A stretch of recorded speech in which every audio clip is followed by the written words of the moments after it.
Spook. Yes. Get over here, you clown. All right.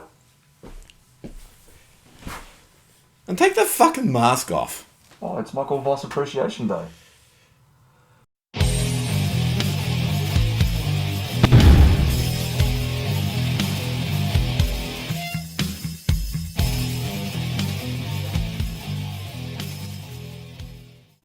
Welcome to the Collingwood... I said take the fucking mask off. Welcome to the Collingwood Rant. I'm Sly. And I'm Take the Fucking Mask Off Spook. Spook. Yes! Beating the old enemy is anything sweeter. Beating yourself? Goes back to that pumping up the football joke, doesn't it? It's called Full Circle. Last 22 encounters against the Blues, we've won 18. Are we talking about them? Yeah. How many we won? 18. So That's a lot. out of the last 22. Does that mean we're good and they're shit? Means we've got the wood over him in some fucking way. The Collingwood. There you go. Coxie out, Frampton in. Cox out. Yep. This one's working well. I think the Cox were out at the end of the game. Long sub. The Nimitz. That was an aircraft carrier, wasn't it? We're doing trivia now, aren't we? Yeah. Going into this game, what was the expectation? Cox out, long sub going in. Yeah. So what was the expectation facing the might of the Carlton Football Club? I was probably a little bit apprehensive. It's just one of those games that felt like they had their backs against the wall, and that we might come out and be stupid. I got half of it right. Yep. I was actually surprised because I didn't feel that, because there was a lot of talk about them backs against the wall. It's not like they were shit the last 2 weeks against the Dogs and the Hawks. They actually played pretty well. They were just outplayed. So it wasn't like they had been shit for 3 weeks and you expect that fucking unexpected, improvement. Let me ask you, I texted you and the guys some scuttlebutt that I heard about Carlton, about stuff going on inside their ranks. Do you think... Because to me, they look like there's something psychologically shot there. Are you talking about Carlton or Melbourne? Yeah, Carlton. No. Melbourne's always psychologically shot. They look like there's something shot there. It looks like they're not playing for each other or for their coach. They look like something's happened within their ranks, and I sent you some scuttlebutt about potentially what that was. Yeah, look, I mean, the first half of the game I thought was terrible from both sides, and they were just lacklustre after three-quarter time, which they've been ordinary in second halves for most of the year. But they do look like there's something going on. Worse than just being shit. Yeah. And worse than that game plan not staking up. No, there's clearly something that's... It looks like they're a little bit fractured at the moment. Not just at the moment. Like a fairy tale. Yeah.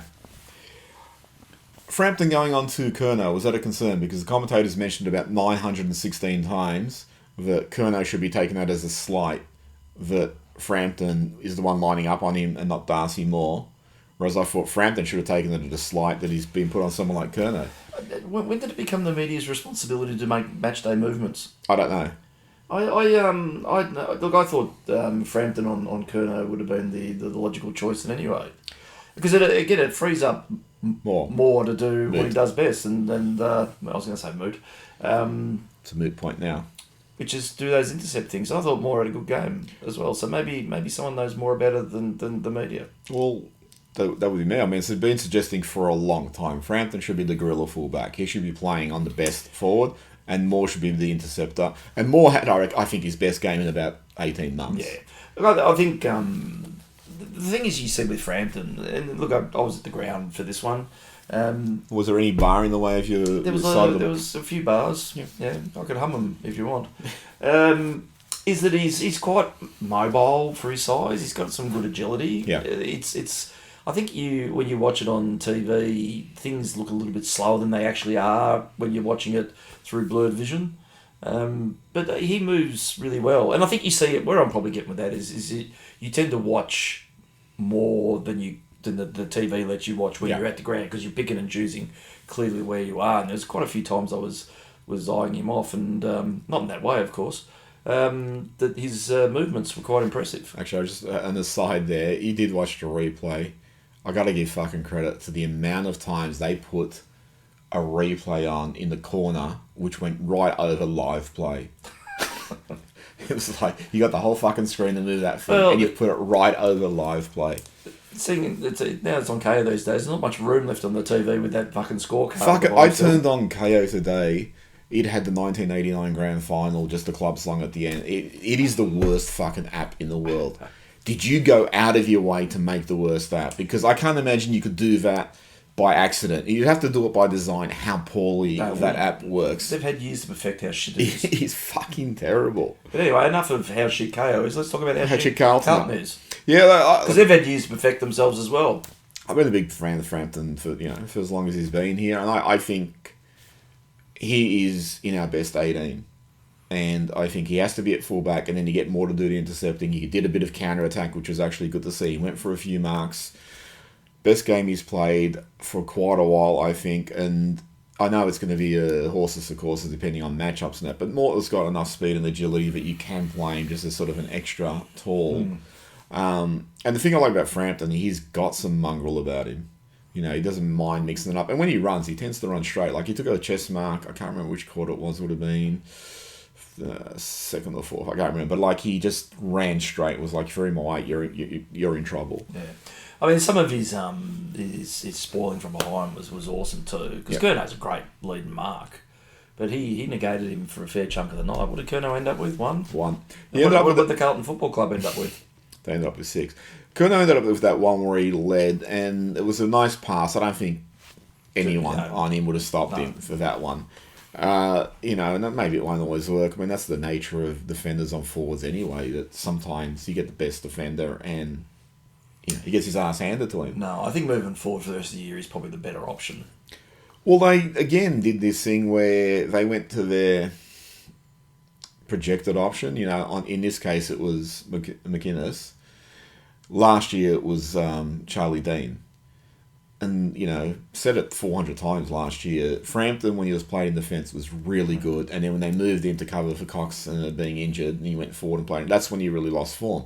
You just fucking leave him there. It's not a difficult equation. If you want to solve ruck problems, go look at fucking other options. I mean, you got options now. Maybe you could be sub next week. Well, that's the other thing, Long. I believe, and I've been going on, you guys have been stirring about it, Long's in their best 18. When Long's there... You'd think so. He pushes Daicos to the outer of stoppages. And I think when Long's not there, you've seen the times that Long hasn't started. Daicos is drawn more in, and opponents can then fucking do the shit that they're doing to him to harass him, to physically... He's getting swamped a lot when he's going inside. Yeah. I mean, I really, really hate it. I mean, Sam Walsh, you're a fucking tough guy. You can... and I said this to you before. So Sam Walsh slings him to the ground, Daicos. If that was in play and Daicos had the ball, that's a dangerous tackle, and Walsh is out for 1 to 2 weeks. But the AFL's established you can do whatever you fucking want after the siren's gone because it's out of play. It's ridiculous, though, because that should have been, I thought, hey, hang on, that should be... I've also said this for years. I hate the fucking pseudo-tough guy thing. All the jostling and the jumper punching and all that they do to try and establish some ascendancy. If I was running the AFL, I would be saying, this is the shit I want to stamp out, because that's the stuff that could potentially escalate, as you had there, because fucking Walsh, being a pseudo-tough guy, wrestles Nick Daicos to the ground, and then the two teams come in to remonstrate, and that's where you now get a melee. John Lomar, you fucking prick, he did that to Nick Daicos a couple of years ago, where he had the whole Swans team, ambush him. AFL, if you want to actually do something that's meaningful, you should be stamping out all that shit, because that's the stuff that escalates and then becomes something you don't want it to be. Correct. So, but the AFL won't do anything about it because they're they're busier doing things like, introducing things like insufficient intent and this new holding the ball rule that you can now drop it and it's fine. You fucking seriously shit organisation. All you got to do is this, though. Don't forget. Yeah. No, but if you drop it now, it's better than if you hold it to it, and then they'll just pay one randomly. Something you said we should mention is accuracy.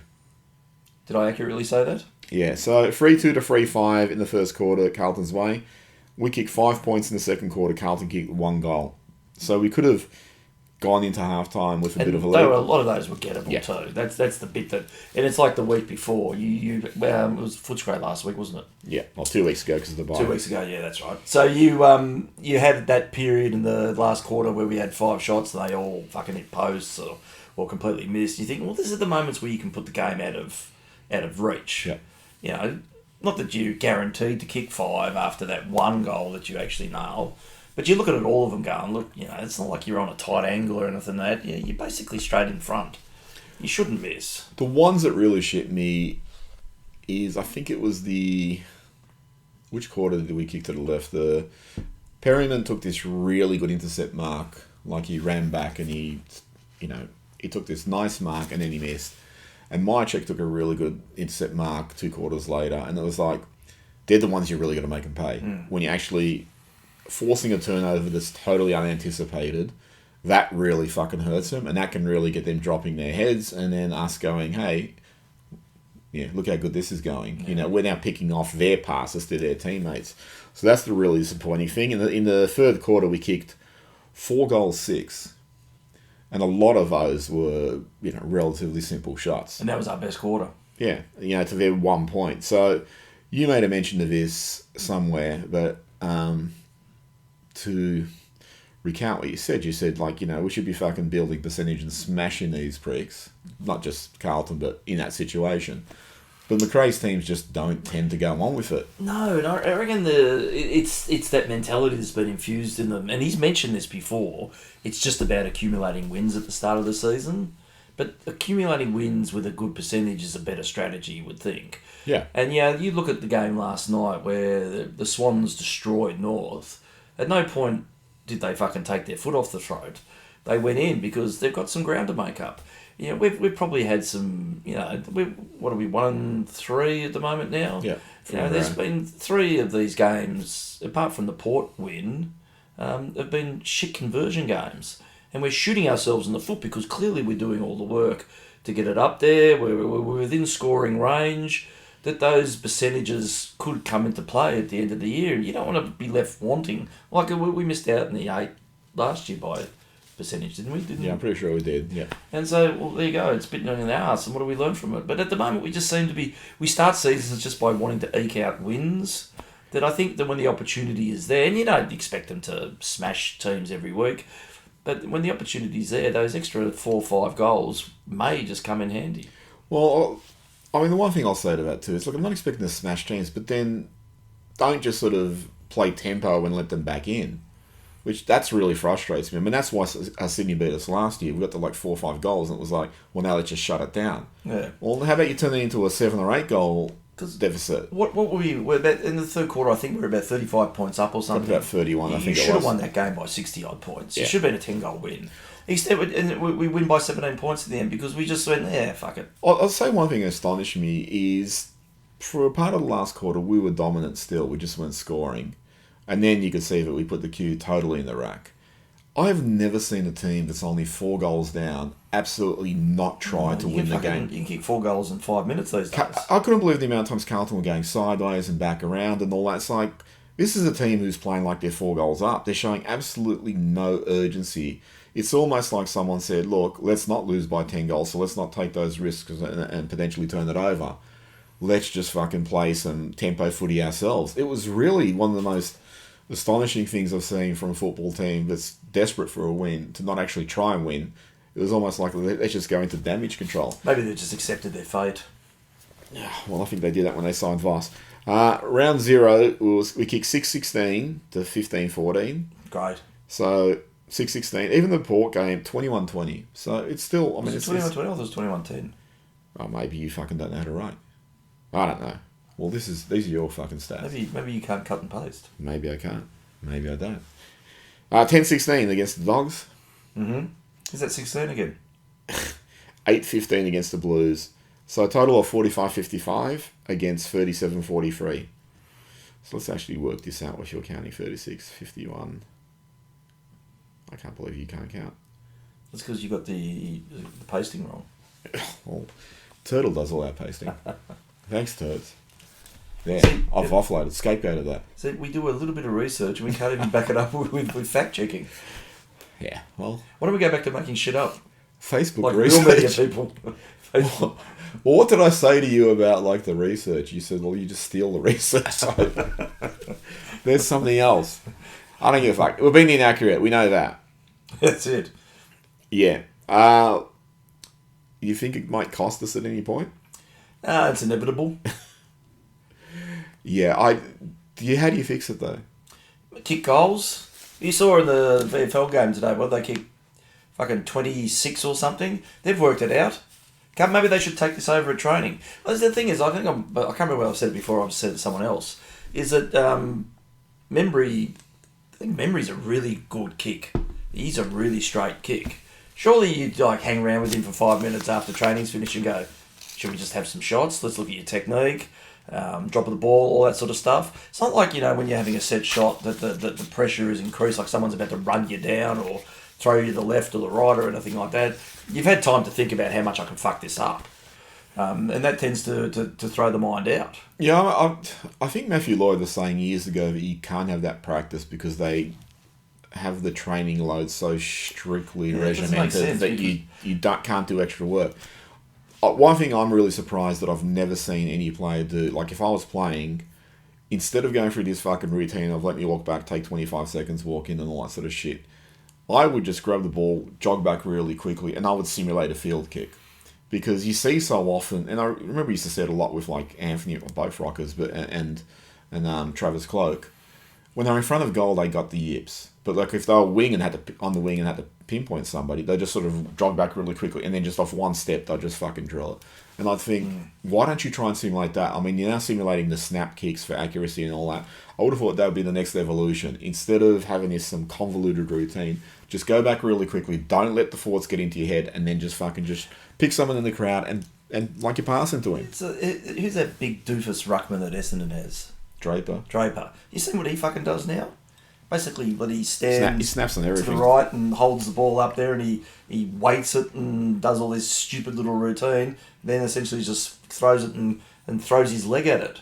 It's it seems to work, but it's what routines do. It's taking your mind off that possibility that I could miss this.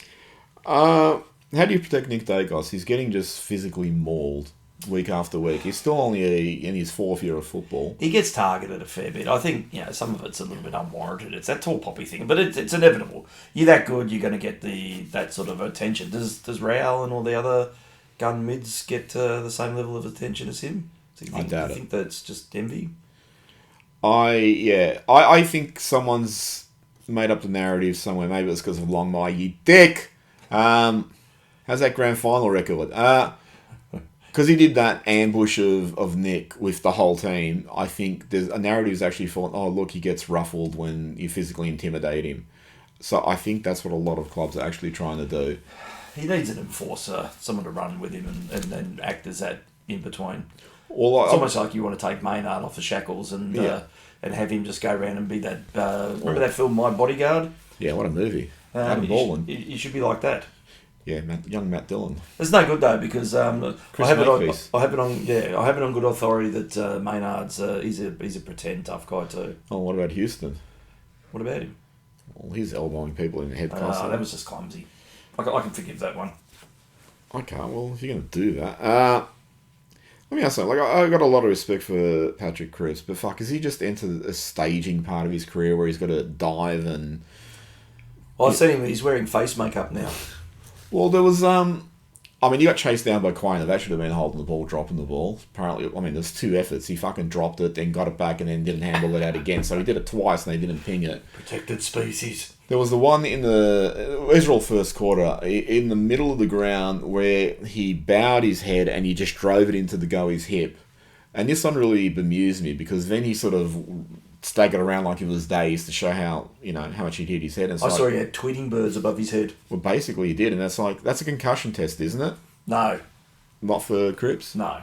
And then there was the holding a man with Nick Daicos, where sort of Nick had his hands around him, and then Cripps hooked his arm and just flung himself back like he'd been shot, like it was JFK. And it was like, Nick's about half your size. If he could fucking catapult you like that, he should be in pro wrestling. He shouldn't be in AFL.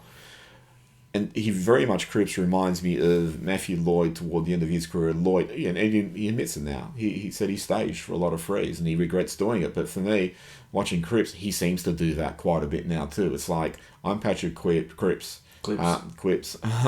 I'm Patrick Cripps. Protect me. Give me my free. And when I have the ball, I can be spun around 19 times, and that's fine. You don't fucking ping me. I actually find that really disappointing because I really have a lot of respect for him as a player. Schultz watch. Lockie Schultz. Have you got a speech prepared? Yeah, I got a speech. Uh-huh. That first half was diabolical, so it makes me laugh that fucking people are talking about how great he was. That second half was fantastic. Yeah, he was good. But that first half was pretty bad. Starting from the very beginning when he ran right into Cameron, who had an easy mark. Lockie Schultz just seems to be constantly social media department. He's the poster boy. It's like, put him up. Do you feel like they maybe overly compensating? Oh, definitely. I think obviously it must be talked about impacting him off the field, but you don't see anyone booing him or anything at the ground or anything. He seems to be quite well received. It's no matter which way you cut it. And we've talked about this before. He gets marked because of the deal. That people just don't see the value in it. I think there's going to be enough off-field commentary around that's going to impact him. But I think pumping his tyres up every 5 minutes... It does my fucking head in, because it's the typical kind of thing. He's been really good the last 4 weeks. No, let that speak for him. And let's speak for itself. I don't need to be told to apologise to someone who had 23 mediocre games before it. It's like the typical Collingwood thing. The moment, you saw it with Lipinski. When Lipinski had one good game and someone goes, I'll take apologies now. Well, we'll ignore the 8 shit ones before that, will we? The moment that they play one good game, the exception suddenly becomes the rule. And it's like, well, let's seek contrition from anyone who actually dared to criticise these players. I mean, this is the one thing that fucking really pisses me off, and this club pisses me off a lot lately, surprisingly. It's like, just let these fucking players do, let their game do the talking. I don't need to be fucking told, hey, Will Hoskin-Elliott won a premiership. Great, that was 2 years ago. It's not doing anything for me now. I don't need to be told because one guy had a good game that suddenly we need to feel fucking abashed. It's like, yeah, do it every week. I've said this repeatedly. I want whoever's in the team, I want them to fucking do well. I don't care, like I thought Lipinski did really well. I don't fucking care whatever my previous feelings is. I don't have an agenda against any player doing poorly, because that means the club's going to be doing poorly. I want each of these guys to be doing well. But you know what? If they're not fucking doing well, I'm going to call them out. You're going to call them out. And for anyone who's getting criticised for trying to hold a player accountable, fuck you very much. Now that I've gone off on that, Bro McCreary, what the fuck is he doing lately? He'd have to be in danger of being dropped. Yeah. Because he's just not impacting much. No. At all. I mean, he gets the odd tackle in, that's about it. How many goals he kicked this year? Well, 1? Oh, I've got no idea. I don't do that much. I think he's kicked 20 points. I mean, we keep talking about the pressure that he brings to the game and that sort of thing, but I think that's just tapering off. No, he's not really last bringing year it. He had a very average year, and he started probably from the same position at the moment. I think he should be probably looked at. Well, and maybe it's just to go back down to the AFL for a week or two and have a 30 possession game and confident. I think he's capable of it. He's never really been a possession winner. I mean, last year his tackle numbers are still good. Well, how many years has he been with us now? 3, 4? Oh, he was there in that last Buckley year, so... I think he's been around long enough to sort of have some identity. And the one that it was with the hard running and the hard tackling and all that sort of stuff, it seems to have abated. I mean, he's gotten 7 disposals only, but he's had 6 tackles. I do recall 22, I think it was. I can't remember who we were playing, but like Buckley was commentating. Just when they got McCreary, they knew he was going to be a low possession getter because it was about that defensive pressure he brought. But he really doesn't seem to be bringing it. One thing that did frustrate me, or another thing that fucking frustrated me, is how many tackles can players lay where they let the opponent get a hand out and then they can actually just dispose of the ball? At least, incapacitate them if you're going to fucking tackle them. McCreary, King Hill's another one who I think's really hasn't been great. No. He's got his little flashy moments. In terms of, you go back to Jack Ginnivan's criticism last year where he was talking about, a Collingwood, you're assigned a role and sometimes it can be starvation corner. Do you think that's an issue where, players might be zoned as to where you go here, or whatever the case is? And at the moment, because even Elliott struggled to some extent, but at the moment, you're getting these guys who are just sort of lost and not getting fed the ball. And it's the sort of case, I think, the way they play, and McRae's philosophy is, it might be your turn at any given time. Yeah. Do you think it might be a little bit of an adjustment period? You've got McStay and Membry as 2 talls in the forward line now. We're getting a little bit too... And Mychek. But we're getting a little bit too focused on that and really not playing the crumbing roles particularly well, because they seem to be out of position more than anything. Yeah. You don't ever see them at the foot of a pack or anything. Like, with Bobby Hill's pace, he could be anywhere in a second. He's like the Flash. Yeah. But he just doesn't seem to be utilising it all that much. Do you what? Fuck yeah! I thought Hill short stepped a few contests too. He was like, "No, I'm not going for that." In terms of like hitting the pack, it was almost like he said, "I'll wait on the outside for the spillage and then go bang." And it's in football, I think when it's your turn to go, you got to fucking go. And you didn't really do that. You never see sort of Maynard going, "Hang on, I'll pull back on this one." So I actually am really curious. I think who's in the VFL? You got Cox and Hoskin Elliott as the only two established seniors. That'd be about right. And McInnes is not going to come back. And Oleg. And Oleg, yeah. So and Markov will probably come in to cover Houston, I imagine. But I actually think that's pretty much their best team that they played. I said this for fucking ages. Long's got to play. He's got to be in the middle. He's got to be the guy. I think so. And, McCreary in the press conference really praised him for his defensive pressure. He got 20 pressure points. He's only in briefly. He kicked the goal. Fucking kicked the goal and everyone else is missing too. And it's just working out how they all set up. I thought Sidebottom was really, really good. Pendles was good. I don't know if they're too top heavy if they go with Long, but I actually think that's pretty much their best side. Now, you get some guys around the fringes like McCreary, who potentially you could, say, fuck it, let's try and play Hoskin Elliott. He might be a little bit too tall. I think Membry's a little bit shaky too. It's a case of do you stay with Membry and keep McStay doing the rucking or the part-time rucking, or do you bring Cox back and then he does more of the rucking? I actually should mention too, Darcy Cameron was really, really fucking good. I was expecting to get mauled. Stitched up Tom de Koning. Yeah, I really expected him to get smashed by de Koning, and he really was great. And I actually thought he should have won the medal. I thought he was just the whole game. He was very good. Him and Josh Daicos, I thought, were the two best over the four quarters, and Darcy Moore was pretty close behind. Schultz had a fantastic second half. I don't think he had a great first half. But credit to Cameron, because he had a really, really good game. But I said before, I think he's one of the better ruckmen going around the comp at the moment.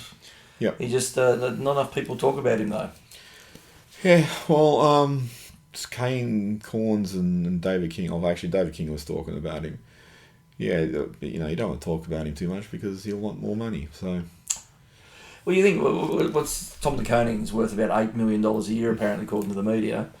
That must mean that Cameron's worth about 10 on his current form. Well, would you swap him for Harley Reid?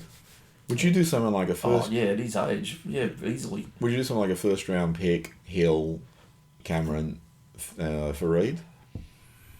I'd give it serious thought. I'd be driving them to the airport. You'd have to. I mean, you've got a future there with a bloke who's playing really good footy at 30, but he ain't going to last at that level for much more than a year or two. And as much as I love Bobby, you just don't seem to get enough out of him. Like, he had a great grand final 2 years ago, fantastic. I thought next year he'd take the next step, but he wasn't super great. I think he finished, how many goals did he finish with last year? But it's mid-20s or something, mid to high 20s. I mean, it's a reasonable return, all that sort of thing, but again, it's just, at the start of the year, they had that Indigenous game, and he was on fire in that. Yeah.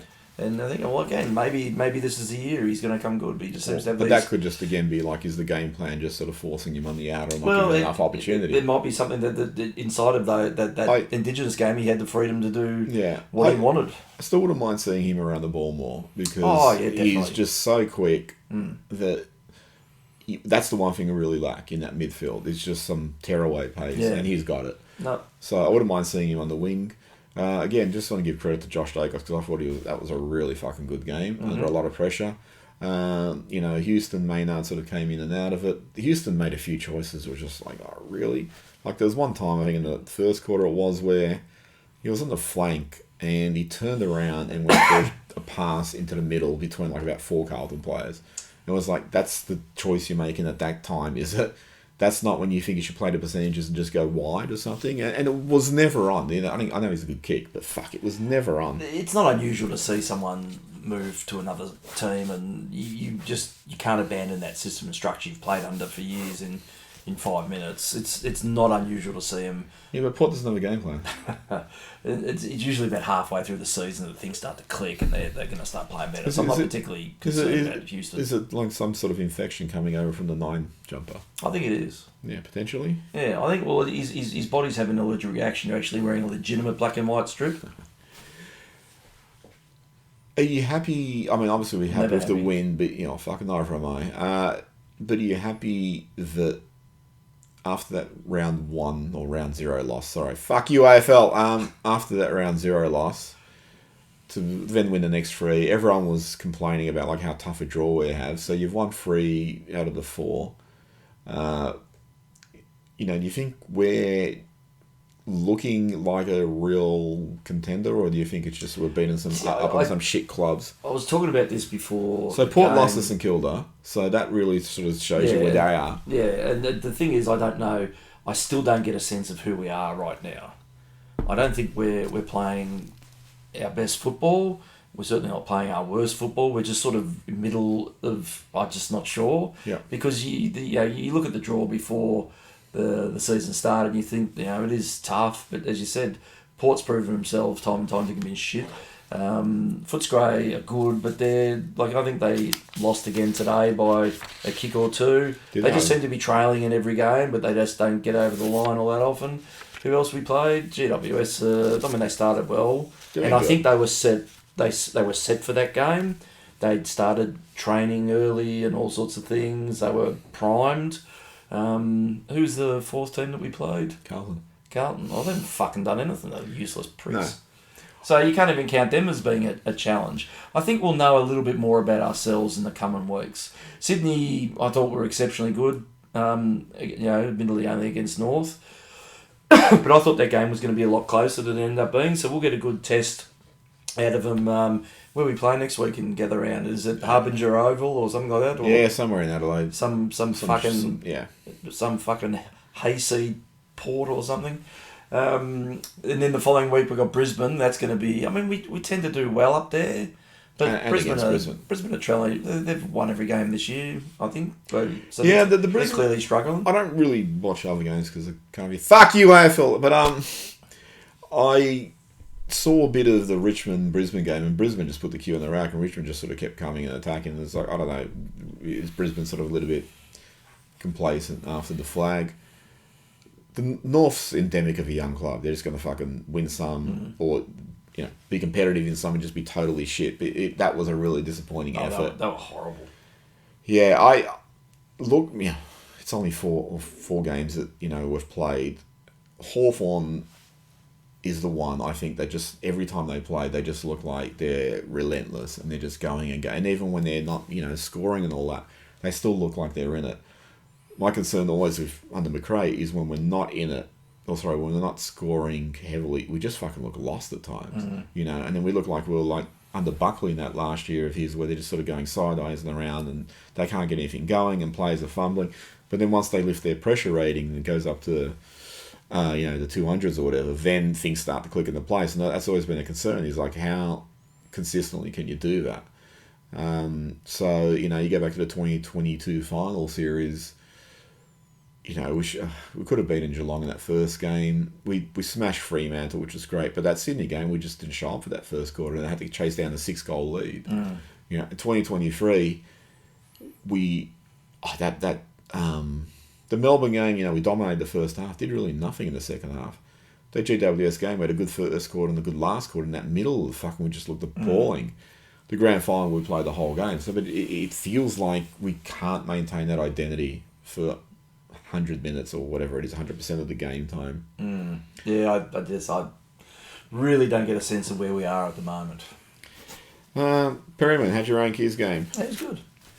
Yeah, so, I mean, they have players rotating through Cripps, it seemed. He was one of them. Although I did see Cripps trying to get to Lipinski at one stage, so I imagine Voss decided to tag Lipper out of the game with Cripps. Good move, Vossi. Yeah, I thought he was really good too. Any other thoughts about this game or that prick of an organisation, the AFL? No, look, I mean, it's always great to beat Carlton. There's no denying that. You can dine out on it. for a while when it's a really good win. This one is just, I think we'll just file it away and move on to next week just quietly. You got beaten. They were shit. I don't think we were particularly great, but we were good enough to win. Well, McCreary said that they did mention at halftime that Carlton will fade or can fade out. Special mention to umpires. That was a really fucking shit performance.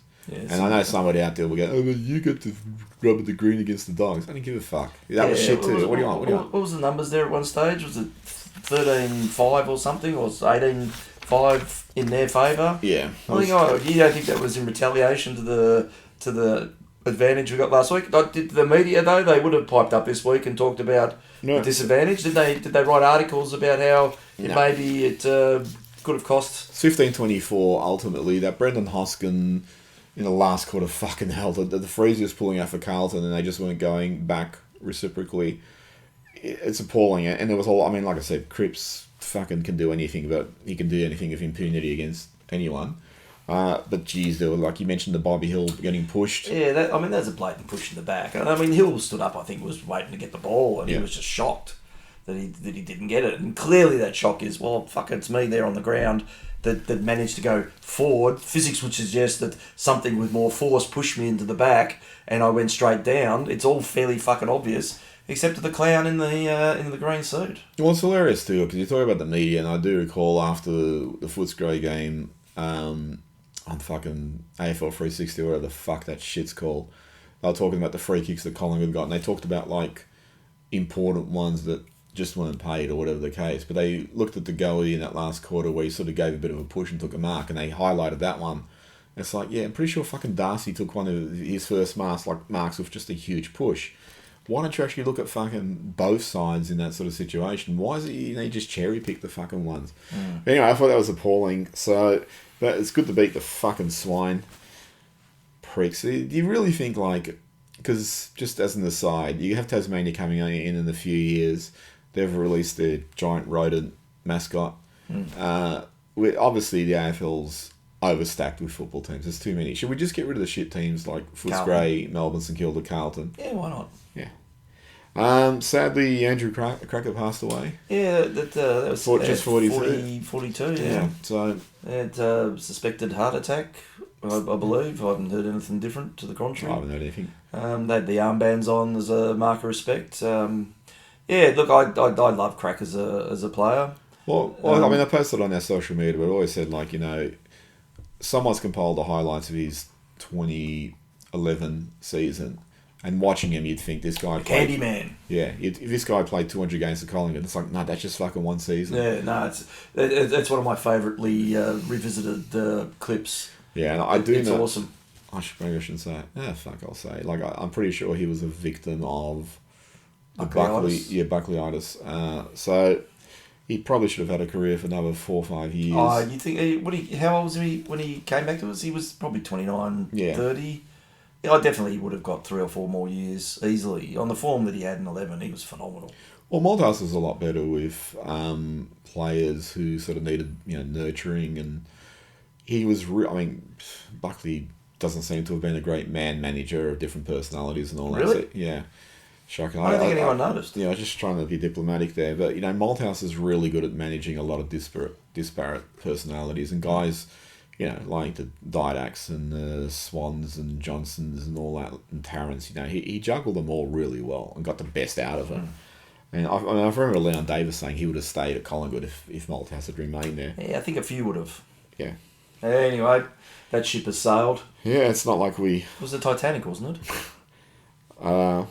Eddie Maguire's push for... Did you hear this whole fucking thing about the state of Origin coming back? No, I haven't listened to any of that. What's he said? Oh, he's talking about the AFL's doing this major revamp of the way that... Like, the season's going to start a bit later and finish in October. But instead of... From memory... Because I didn't see all of it, but, like... Instead of, like, having pre-season games, it's going to be a state of Origin carnival.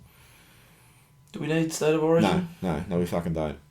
I'll tell you the one thing that pissed me off is him... I've seen parts of Footy Classified with James Hird. I do like James Hird as a football commentator, as someone who provides insight. But what about as a drug kingpin? I don't know. Comment. In terms of, I think it was that Tom Morris was saying, but what if, the concern's going to be, what if you lose a player in... Well, that's always... I mean, we lost Josh Fraser in that... Yeah, that 208. All-Stars. Yeah. And then both Eddie Maguire and Herd were going, well, you can just lose them at training. You can lose them, like... Do they look behind the couch? Well, fucking Maguire was going, but what's your story this week, time? And, it's like these injuries, and that's happening bye week or whatever. And it's like, Eddie does this a lot. It's these really fucking fallacious counters. You know what? If I lose a player in training, at least I lost him, or we lost him representing our fucking football team. Not representing some bullshit state concept that means nothing to anybody since you introduced all these state football teams anyway. So I give it a massive no, but they're going to go ahead because they're fucked. So hopefully Collingwood learns to, maybe have COVID run through the first 2 weeks of pre-season. Let's just treat it like the grand final sprint and have some no-name run round. McCreary won it last year. Did he? Yeah. He's got a name. He's got a name. Did he win? He won it. Oh, did he tackle anyone? Yeah. Did he do anything after it? Sergio Montoro. Great pod, boys. Agree with views on Long and Cox. Didn't think we were slower in the middle, but we were definitely out muscless against Bulldogs. Like pace in defence, and now goal kicking was poor. Pendles and Schultz had great games, as did the Daicos boys and Howard. Watch for VFL, and WHS played there for some time, but was better when moved up forward. Both Frampton and Dean played okay, but Frampton had less turnovers than Dean, who seems nervous under pressure. Jeez, you think fucking Dean... Maybe they should have given him 12 weeks in the VFL last week instead of playing him for fucking 5 weeks in the AFL.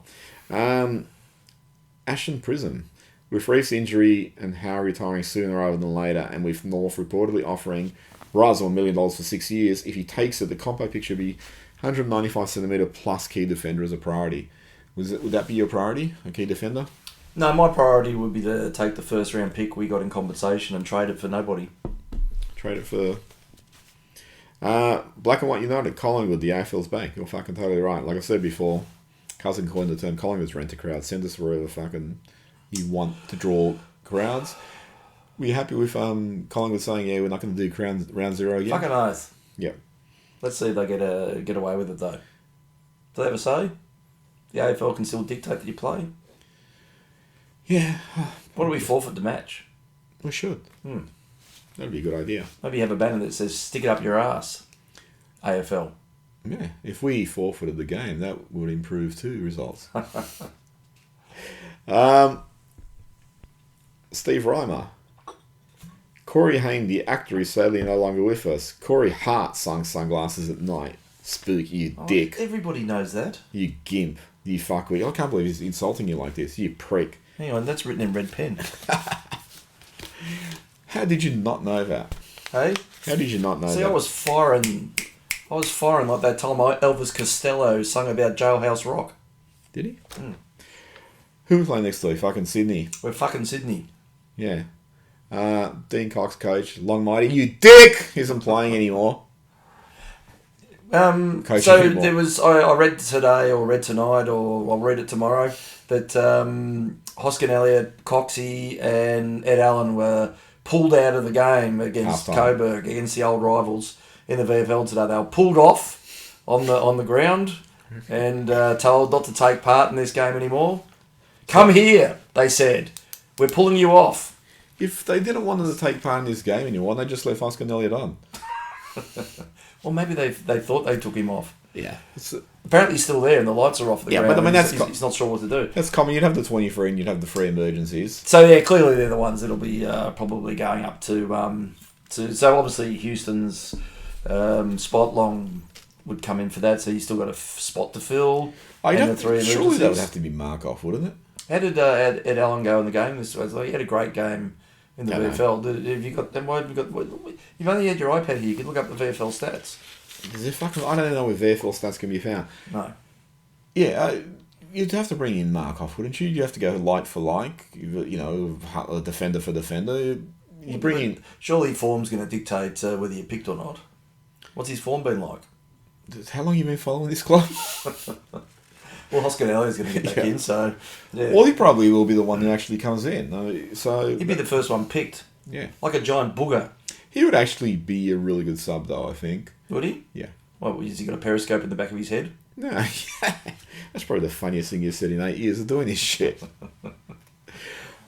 Don't stop me now. How do you see the Swans, the contest against those fucking pretenders? So, Pap Smear was out this week for the Swans. Is he back? Who have they got coming back? Because they got a few outs, haven't they, Swans? Yeah, I think Longmire's out. Yeah, Dick. I think Pap's got a relatively serious injury. Has he? Yeah. What he? He's short. His smugness. He's short. He got diagnosed with acute smug. Acute lack of height. I didn't really give a fuck who they got in.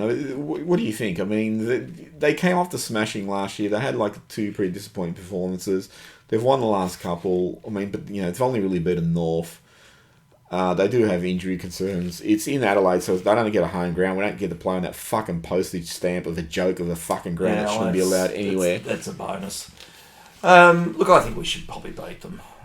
I mean, it'll be a close battle. We'll probably kick 3 goals, 94, and just win on point aggregate. That sounds good to me.